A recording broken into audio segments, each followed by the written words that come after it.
Alpha Lima Whiskey 301 Santo Domingo. A Boeing 757 disappears from radar with 189 people on board. The plane's wreckage is soon found at sea. There are no survivors to say what happened. This accident was the first major loss of a Boeing 757 aircraft. Investigators find no clues in the wreckage. Only the plane's black box can tell them what happened. The tape raises a perplexing question. 301 Santo Domingo, come in please. My airspeed indicator is not working. What's happening? How had the failure of one single instrument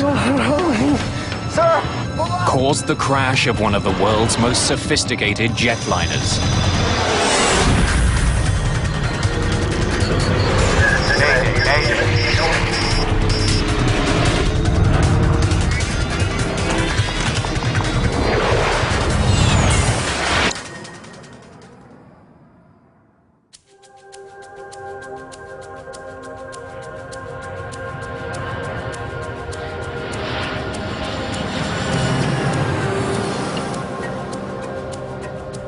Gregorio Luperon International Airport in Puerto Plata, the Dominican Republic. February the 6th, 1996. The small Caribbean island is a popular winter getaway. A group of German tourists has been delayed. There are mechanical problems with the jet that was supposed to take them back to Frankfurt. The airline has arranged to lease another plane for the flight. The replacement jet is owned by Turkish charter company Bergen Air. They have a 757 that's been sitting on the tarmac for almost 3 weeks. But it takes several hours to get the plane ready to go and to get the Turkish crew aboard. By 10:15 p.m., the plane and most of its crew are at the gate.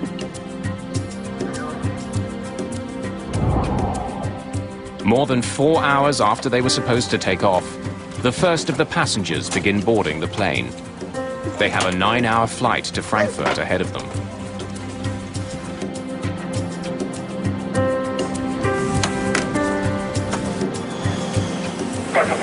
Alpha Lima Whiskey 301. Shortly after 11:30, Bergen Air Flight 301 is given permission to leave the gate.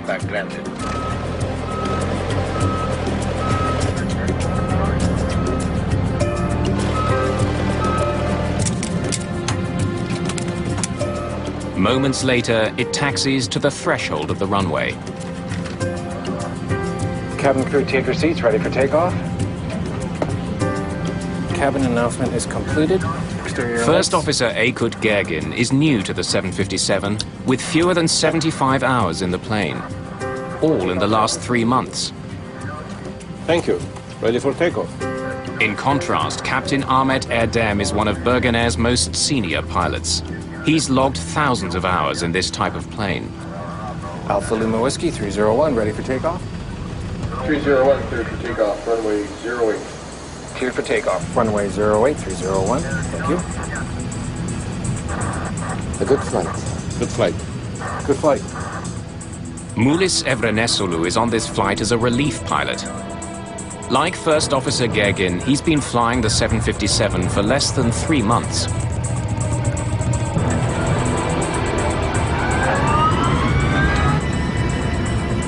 As the plane accelerates to takeoff speed, a light rain begins to fall.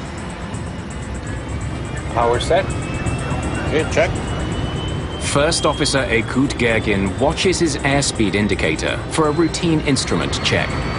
As the airplane's accelerating to takeoff speed, the first officer calls 80 knots. 80 knots. Check. The captain, in theory, should verify that his airspeed indicator also reads 80 knots. My airspeed indicator is not working. The captain's airspeed should read the same as his first officer's. 120. But the readings do not match. Is yours working? Yes, sir. You tell me. Erdem wants his first officer to tell him when the plane hits takeoff speed. V1. At 150 knots, the plane hits V1, the point of no return. Rotate. The captain must pull back on his column and get the plane in the air. Positive climb, gear up. Positive climb. Gear is up.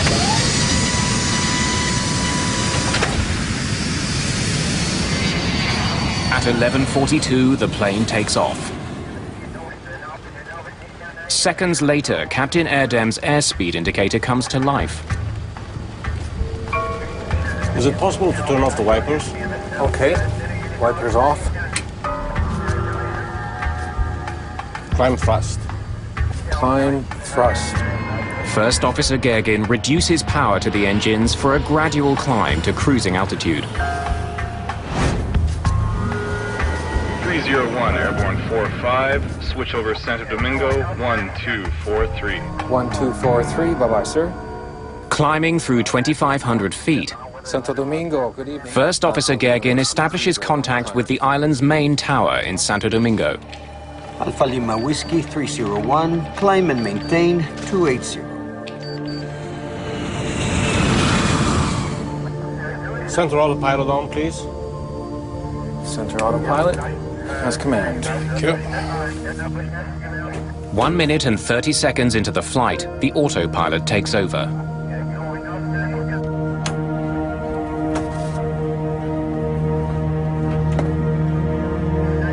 Onboard computers now make all the calculations and adjustments necessary to keep the plane climbing safely. Almost immediately, the computer reports a problem.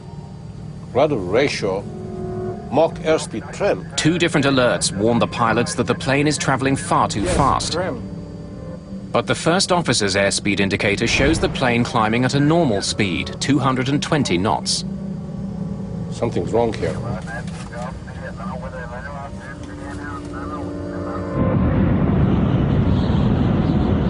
Unaware that there are any problems, the controller directs Bergen Air Flight 301 to continue climbing. Alpha Lima Whiskey 301, report Pokek. Okay, 280, I'll call you over Pokek. 301. Okay, there's something crazy. Do you see it? In the cockpit, the situation gets more confusing. The first officer's airspeed indicator shows that the plane is flying much too slowly. Mine shows only 200 now, and decreasing, sir. But the captain's gauge shows the plane flying far too fast, 325 knots. Both of them are wrong. What can we do? Let's check the circuit breakers. Yes, sir.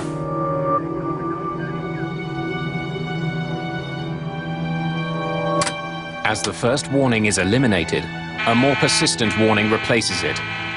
The overspeed warning tells the crew that they are approaching 350 knots, the maximum speed at which the plane was designed to fly at this altitude. Okay, it's no matter. Let's pull the airspeed. Let's see. Resetting the circuit breakers turns off the alarm, but it doesn't fix the problem. Captain Erdem's airspeed indicator still shows he's flying much too fast. Now it's 350, yes? Confused by the conflicting information, Captain Erdem decides to do what the plane wants. He slows down. Take that like this.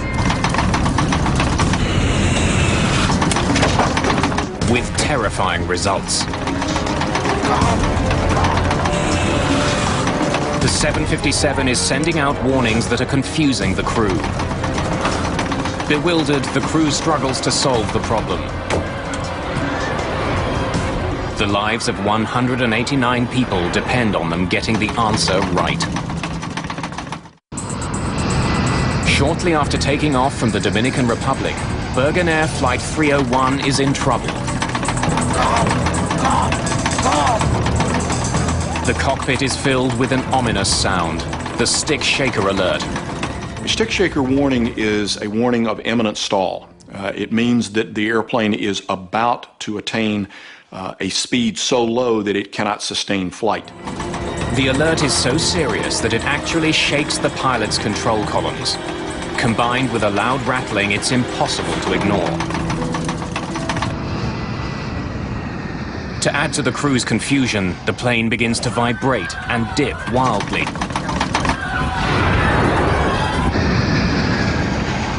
I'm sure every passenger on the airplane knew something was unusual because the aircraft started to shake in a very violent maneuver.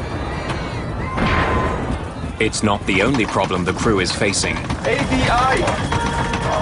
The attitude deviation indicator is basically a round gauge that on this airplane is a screen, but it's blue on the top and brown on the bottom, and it shows not only the pitch of the airplane, but also roll. On the gauge, blue represents sky. The more blue, the steeper the climb. Right now, it's showing that the plane's nose is pointing dangerously high.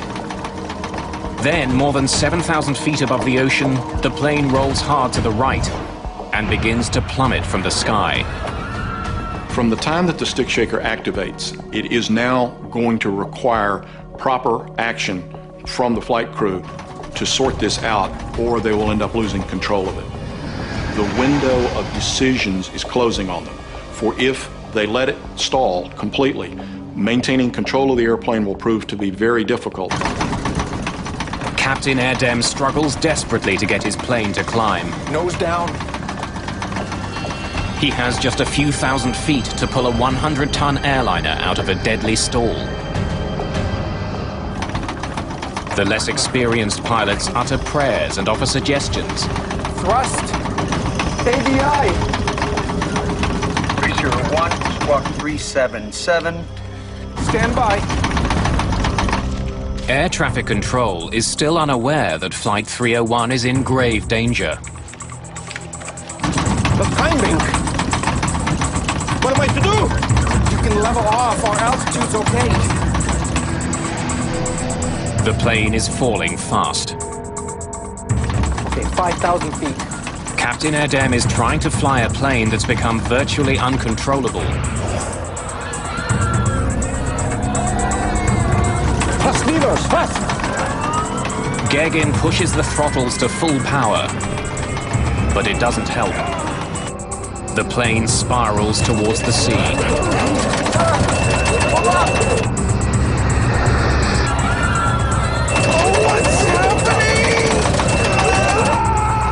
Alpha Lima Whiskey 301, Santo Domingo, come in, please. Alpha Lima Whiskey 301, Santo Domingo. Come in, please.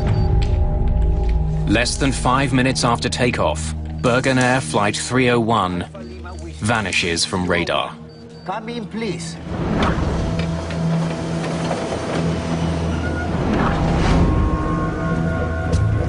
The Dominican Navy begins searching for the missing plane and its passengers.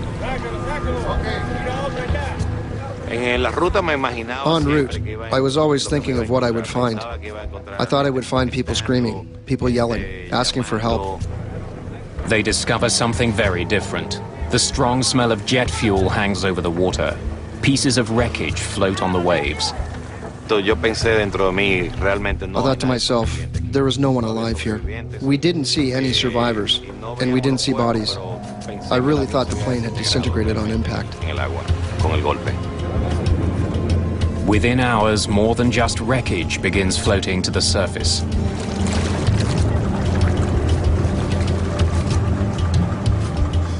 Around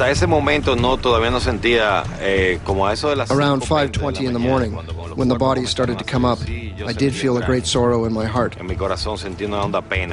felt like I wasn't sure if I would have the strength to continue the work at that moment. The search continues by the light of the next morning. American and Dominican rescue ships scour a 1,300 square kilometer area for survivors. None are found.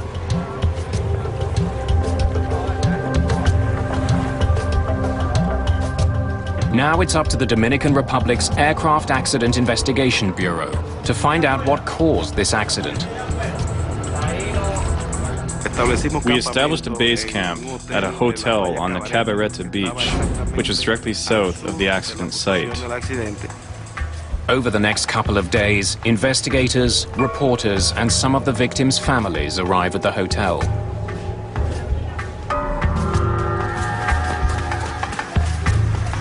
Nearby, evidence of the disaster reaches the Dominican shores. Wreckage and passengers' possessions are washing up on the beach. Even the smallest piece could be a valuable clue as to what caused the crash.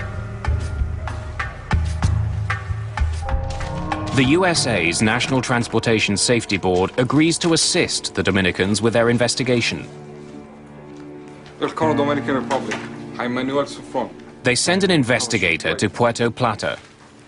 We could see that this was going to take some international cooperation to get to the bottom of the event. Robert McIntosh will also provide support from the NTSB's Washington offices. Any signal from the recorders? This particular accident was the first major loss of a Boeing 757 in the water. There was added urgency because the aircraft was going into the livery of many American-operated airlines and on the market for the worldwide passenger service. In order to understand what had happened here, we only had one key. That key was the black boxes. Like all commercial airliners, the Boeing 757 carries a cockpit voice recorder that records all the sounds in the cockpit, and a flight data recorder that records a wealth of information about the plane's operation during flight. We've got underwater locator beacons on these recorders. They work for 30 days upon immersion. But the ocean where the plane crashed is over 7,200 feet deep. We needed to locate them before the signals faded, and we also needed to remove them before the data was damaged by salt water. So we were in a race against time. The NTSB enlists the help of the US Navy, who hire a submersible called the Curve. CURVE stands for the Cabled Underwater Recovery Vehicle. It's a tethered vehicle. It has an umbilical, and it's controlled by an umbilical. It's not autonomous. The Curve is essentially a remote-controlled submarine, which can work at depths no manned submarine could handle.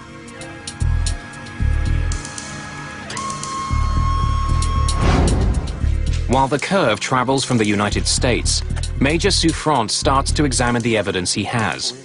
Radar on the ground tracked the plane as it climbed into the night sky. I have the radar. The history of the flight is recorded here. So basically... Investigators study the radar records, along with the conversation between the ground controllers and the crew. I have the recording from the control tower. Santo Domingo, good evening. Alpha Lima Whiskey 301, climbing with you. Alpha Lima Whiskey 301, climb and maintain 280. Okay, 280. The exchange between the controller and Flight 301 is normal. The investigators detect no signs of trouble. Last communication between them was only disrupted with a standby. 301, squawk 377. Stand by.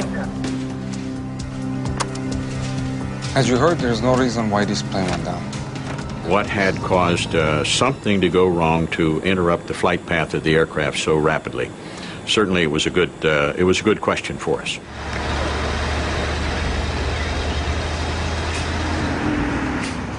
Any debris that's found is taken to a Dominican military base to be examined.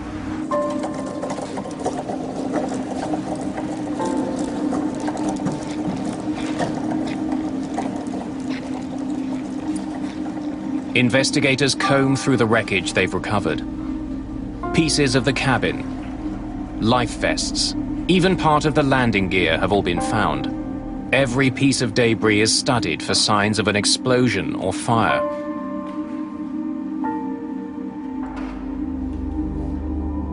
Investigators also check if any of the life vests are inflated. That would suggest passengers had some warning before the plane plowed into the sea. Cords on some of the life vests are hanging loose. But investigators conclude that could be the result of the plane's violent impact. The crash was so powerful, it has compressed coffee cans into flat pieces of tin.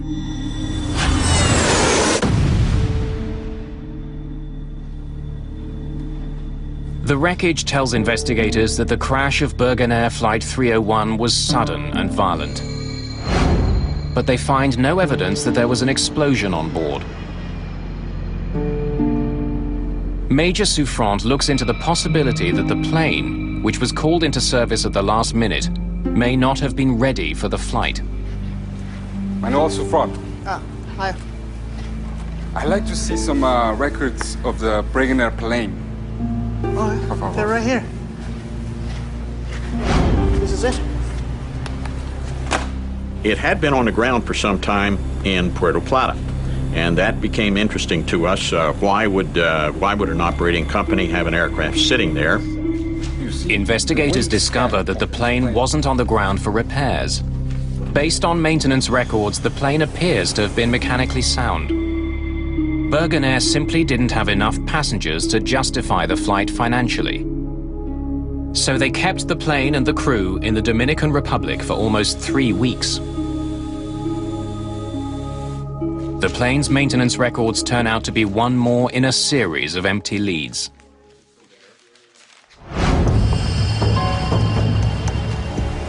The Curve arrives in Puerto Plata harbor. On February the 28th, more than 3 weeks after the crash, it slips below the waves, looking for the remains of the Bergen Air jet.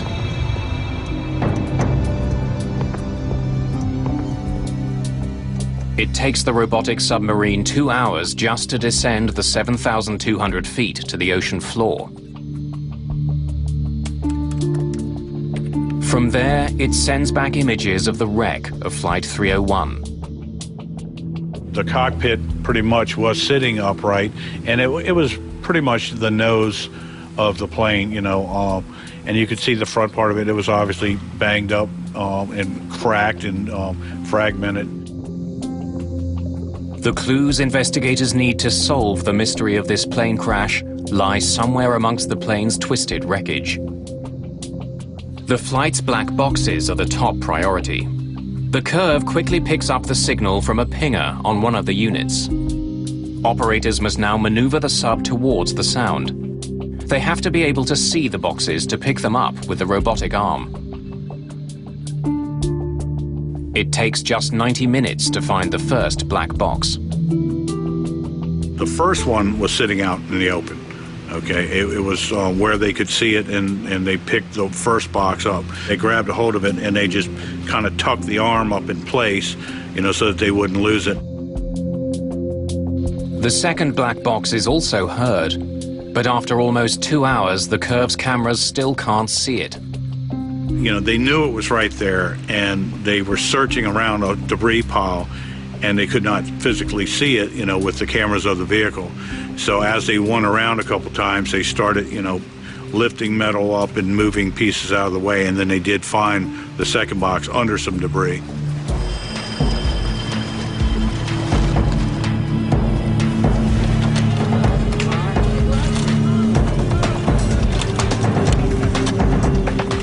Flight 301's flight data recorder and cockpit voice recorder are brought to the surface and loaded onto a waiting jet.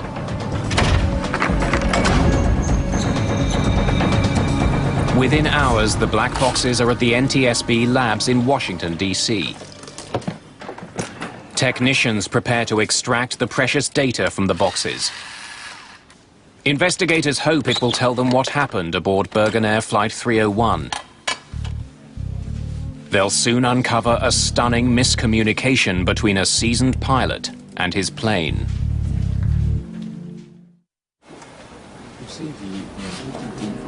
To unravel the mystery of Bergen Air Flight 301, investigators are counting on the plane's black boxes. That flight data recorder was our key. So the technicians got busy and gave us plots, visual plots of what was going on with engines and airspeeds and so on, to allow us to try and understand why that aircraft slowed down and then simply departed controlled flight and entered the ocean. But check out the timeline, 44. Investigators immediately notice something unusual about the flight. 15 degrees pitch, nose up, seems high. It's almost the maximum. And then it stays that way. The plane began climbing normally.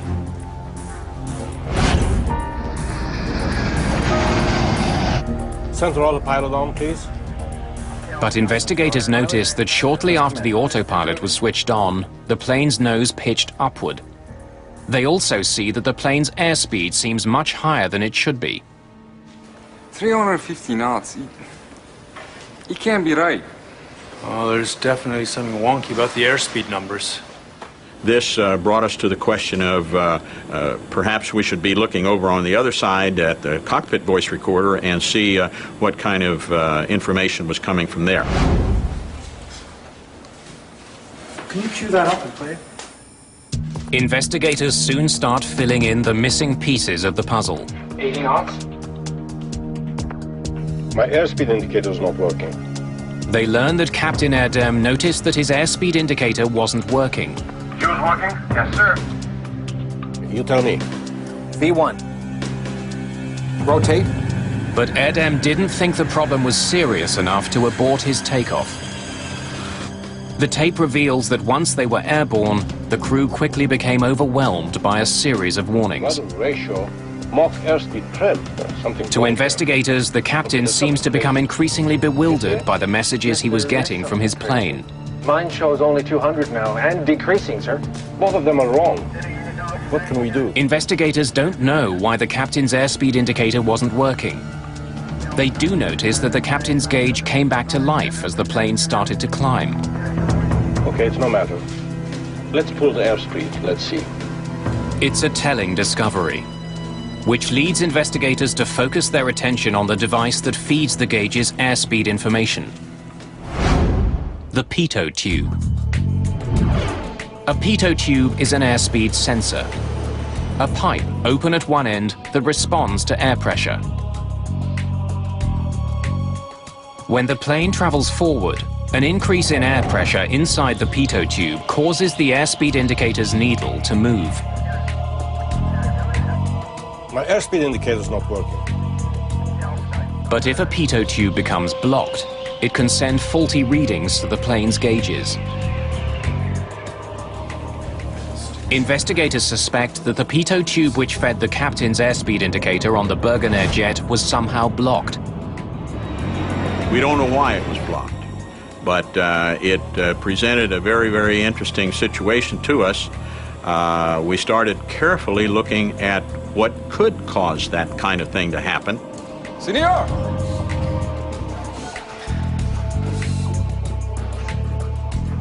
Major Souffrant has a theory.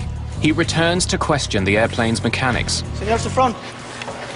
Souffrant suspects the mechanics may have taped over the pitot tubes during maintenance. It's a common procedure, but if the tape wasn't removed, it could have caused the deadly accident. Maybe a piece of tape was left on accidentally?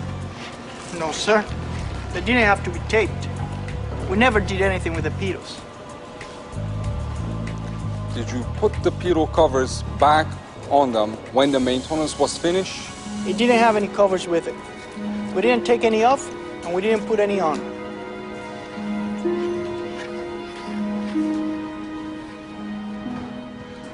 And that's when we discovered that the pitos had not been covered for the 25 days that the aircraft remained parked at the international airport in Puerto Plata.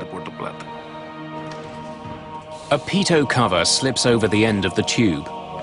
Regulations state that these covers must be installed any time a plane will be on the ground for an extended period of time. A prominent flag is meant to remind pilots and technicians to remove them again before takeoff. Investigators find that the Bergenair pitot tubes were never covered, and somehow the uncovered pitos had become blocked. Recovering the tube from the ocean floor is the only way for investigators to answer a pressing question. What blocked the pitot tubes? Nobody knows for sure. The evidence is 7,000 feet down in the Atlantic Ocean. But even if the pitot tubes were blocked, how could it have caused the crash of a modern jet and the death of 189 people? It's not like your car where you have only one speedometer. In this kind of an aircraft, you have a total of 3 airspeed indicators, and there's a flight data computer which is computing the velocity in relation to the ground. The big question for investigators is how could one faulty airspeed source result in a crash? He realized it at a time when he could have aborted, he could have turned back, but he chose to continue. Right now, investigators analyze the captain's every move and find that he allowed a small error to escalate and ultimately overwhelm him. Rotate. Positive climb, gear up. Moments after liftoff, Captain Erdem's airspeed indicator appears to be working. and then that means it's at odds. But investigators suspect the gauge is responding to changes in altitude. Climb, thrust. As the plane climbs through the thinning atmosphere, the air trapped inside the tube expands, causing a buildup of pressure. Inside the cockpit, this causes the airspeed indicator needle to deflect. Even though altitude is causing the increase in pressure, the sensors mistakenly read it as an increase in airspeed. So at this point, the takeoff is standard, nothing. Captain Erdem may have had 5 separate sources of airspeed to rely on, but investigators noticed that when the trouble started, he wasn't flying the plane. Center autopilot on, please. Center autopilot, as command. Thank you. The autopilot was. And unless the crew reconfigures it, the autopilot gets its airspeed information from only one source. The data shows that the trouble on Bergen Air Flight 301 began when the autopilot took over. Right after the autopilot is engaged, the plane's nose begins to rise. Investigators suspect that the crew didn't realize that the blocked pitot tube was feeding the autopilot faulty information. The computer registered that the plane was traveling too fast and raised the nose to slow it down. The autopilot's a pretty smart guy. He already knows he's got all the power that he's going to get for the climb. The only thing for the autopilot to do is raise the nose. And it raised the nose of the airplane to its limits of authority. But the autopilot was reacting to faulty information. Moments later, it sent out 2 different warnings. Rudder ratio, Mach airspeed trim. That the plane was traveling too fast to be controlled safely. And the airplane begins picking up warnings, rudder ratio, a variety of things that the airplane is sensing problems. Okay, there's something crazy here. Do you see it? Yes, there is something crazy. Mine shows only 200 now, and decreasing, sir. Both of them are wrong. Investigators realized that Captain Erdem wrongly concluded that both airspeed indicators were malfunctioning. In fact, his first officer's gauge was always correct. The plane was traveling much too slowly. What can we do? Captain Erdem no longer knows which instruments to trust. Let's check the circuit breakers. As they saw these caution lights, they decided they were going to start pulling some circuit breakers. And that would be rather strange. Resetting the circuit breakers turns off the alarm. But that needle continued to climb around the clock face until it activated the overspeed warning. The autopilot system sent yet another warning that the plane was traveling too fast. But the reality was just the opposite. The plane was slowing down. Let's pull the airspeed. That's when Captain Erdem made the gravest error of all. You can see that he now pulls back on his throttles. Investigators realized that at the plane's already slow speed, pulling back on the throttles was disastrous. The crew got the most severe warning that a plane can send out. And that's when he gets the stick shift. He's got a tactile sense coming through his flight controls that literally shakes the stick and says, "You've got to lower this nose." In a matter of seconds, Captain Erdem was first warned that his plane was traveling too fast, and then that it was traveling dangerously slowly. They're in direct opposition of each other, and 2 warnings that you would never expect to get one right behind the other. The autopilot is programmed to always disconnect when the stick shaker activates. It's up to the pilot to get the plane out of a stall. Once the autopilot reached its limits of authority, it said, "I've done all I can do. I'm out of here." When the autopilot disengaged, Captain Erdem suddenly found himself in control of the plane at the moment of his greatest confusion. If you watch the plane at the top of the screen... The cockpit recordings lead investigators to a stunning conclusion. ADI! Captain Erdem may not have recognized that his plane is about to stall, but the relief pilot behind him did. ADI! This additional pilot intervened to say, ADI, ADI. In other words, look at that ADI and put yourself where you would normally see the nose of the aircraft. 5 degrees nose high, 10 degrees. The relief pilot wanted Captain Erdem to recognize that the plane's nose was pitched dangerously skyward. Investigators can hear First Officer Gergin trying to convey the same message. Nose down. What the 757 desperately needed was airflow over the wings to generate lift. The only way to get that was to point the nose down and dive. What puzzles investigators is that the first officer had a control column identical to the captain's. He could have pushed it and brought the nose down himself. He may have been able to save the plane. But he didn't. Instead, he and the other Turkish crew member continued offering suggestions to their more experienced but overwhelmed captain. The climbing. What am I to do? You can level off. Our altitude's okay. The recording shows that Captain Erdem ignored valuable advice that could have saved the plane. And in the Bergen Air case, there's a case of a relatively junior first officer looking at one of the most senior captains on the airline. It is not culturally appropriate for him to say, I'm going to take the airplane away from you. Instead, he tries to assist the captain, to lead the captain, but leave the captain in command. Other cultures, other training, other airlines may very well have required the first officer to physically take control of the airplane.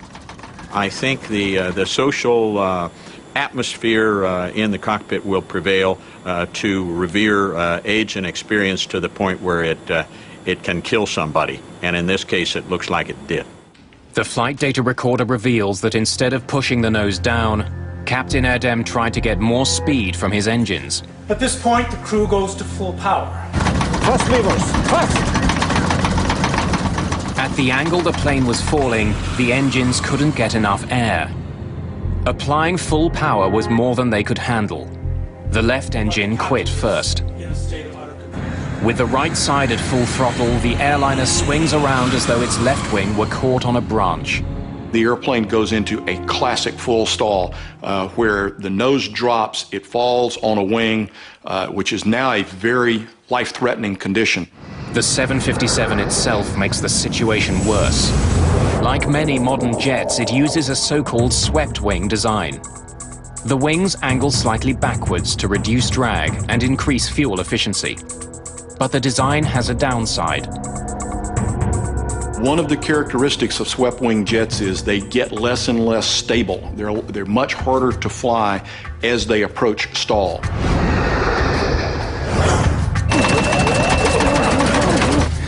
Sir, pull up! What's happening? What's happening?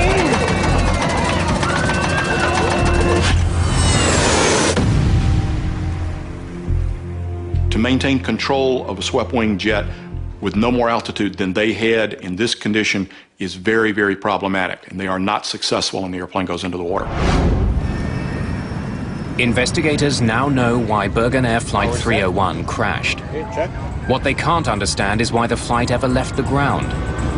80 knots. My airspeed indicator's not working. At 80 knots, if the pilot and co-pilot's instruments disagree, takeoff should be aborted.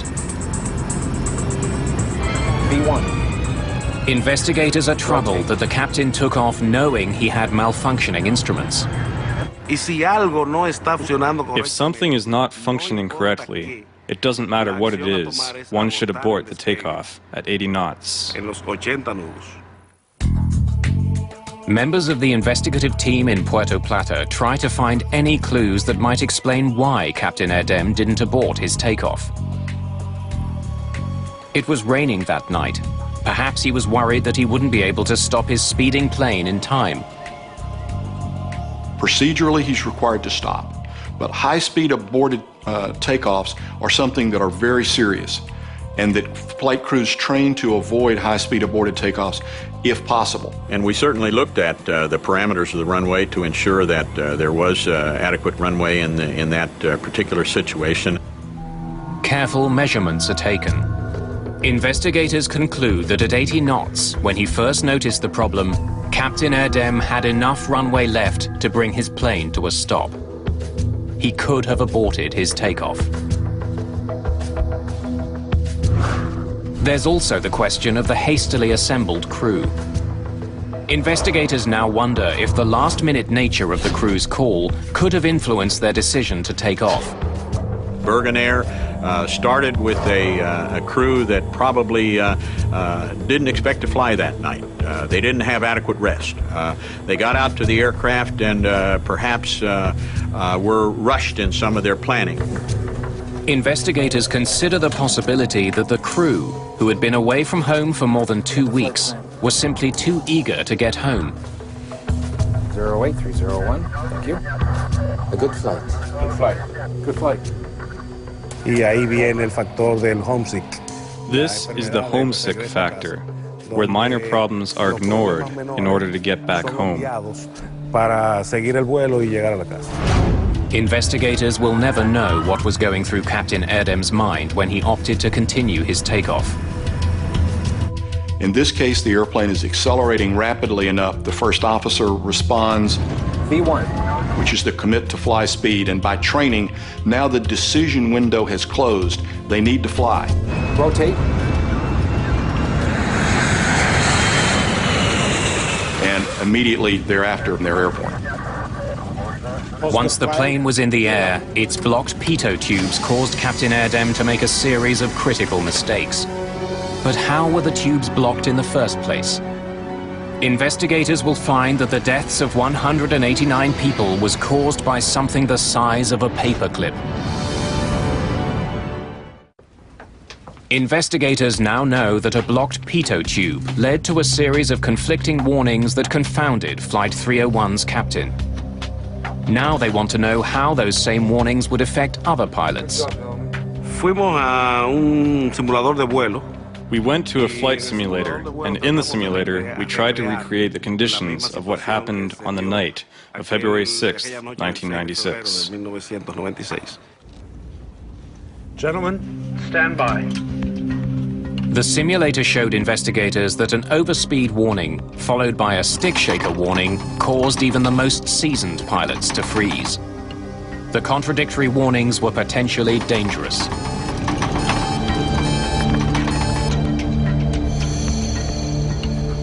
When the stick shaker activated, it was very unnerving. It's really overwhelming. That would tell me that Mach airspeed warning horn combined with a stick shaker was a tremendously mind-boggling experience to a line pilot. As a result, the FAA issues a directive that simulator training for all airline pilots must include a blocked pitot tube scenario. The flight crew within Bergen Air was faced with a large number of warnings that kept coming, and each warning added complexity to the environment. There's a lot of warning lights going off. This captain is in a condition that is deteriorating now very rapidly. So there is a dramatically increased demand on the captain to fly the airplane. The FAA asks Boeing to change some of those warnings.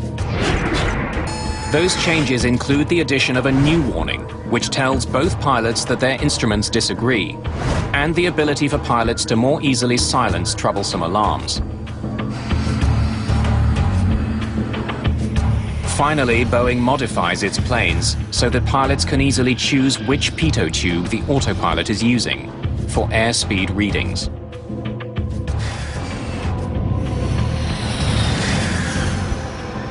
All told, more than 1,400 Boeing planes worldwide are affected by the new directives. One final question remains. What had blocked the plane's pitot tubes?